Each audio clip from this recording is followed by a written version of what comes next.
A day in my life as a bortangol nga gi-ulcer na tagam kay abusado man.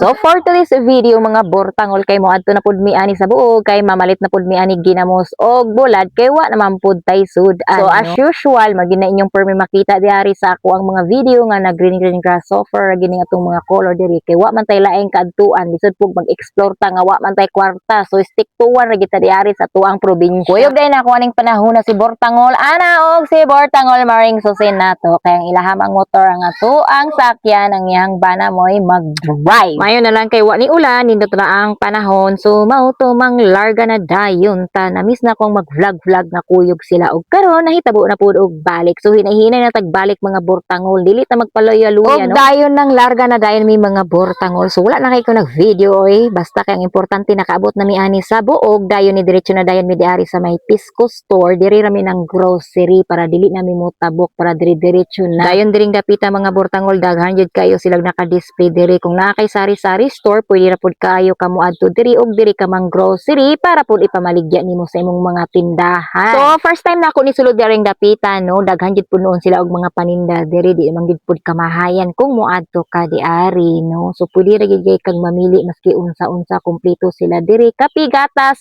mga pagkaon ug unsa-unsa mga sabon panglaba mga dilata ug uban pa kumpleto ra gid sila diari mga bortangol pwede ra gid kay mo moadto diari sa may Pisco store located at Buog Zamboanga Sibugay kung magpadulong tagpagadian nara gid ta sa tuong bahin at bang ra gid ta diari sa may terminal sa Buog Zamboanga Sibugay. Pero pwede naman pud mo mamalit sa inyong mga suki or sa laing tindahan kamo na bahala kay kamo ra may nasayod chares. Anyway ako lang pud siyang giadto dinhi kay gusto nako i-try ang ubang tindahan nga wa pa nako naadtuan.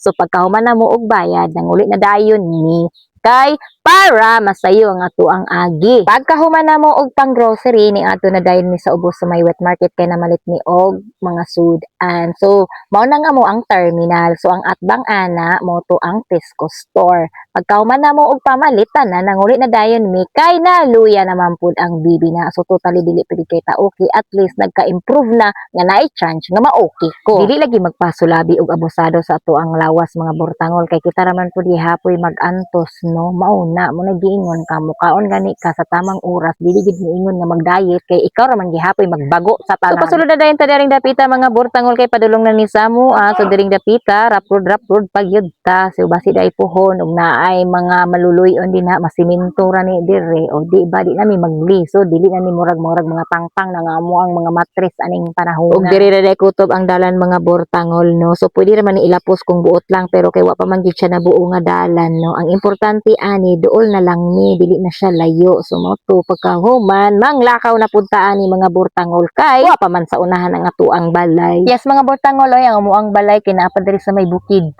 wala mi silingan duha ra day akong silingan ako arang igsuon duha ka laki so diha moagi pataan ang ato adi nang kabasakanan ni Uncle Iging o di iba at least kay paano walay ulan so nindot ra kay nga mo ang paglakaw hapsay ra pud kaayo og dili pa kay siya lapok og diyang dapita mao na nga mo ang balay mga bortangol o di ba layo kay mi sa village. Medyo layo lang gid mi sa baryo mga bortangol man na inig mo ato midbuog amo na lang gid ang tingbon og palit para dili kayo hangak inig uli ba kay kapoy magsigbalik-balik diring dapita. Anyway sa una kami may mutagbo sa mong ginikanan pagikan sa buog karon ang amo na pong pag-umangkon o di ba nagpailan na gid nga tigulang nagdaay jud ko no. Muna giingon nga magbinyo na gid siguro ta ani para na poy mo tagbo na to ani no. Anyway mga bortangol daghang salamat sa paglantaw. Have a good day and God bless us all.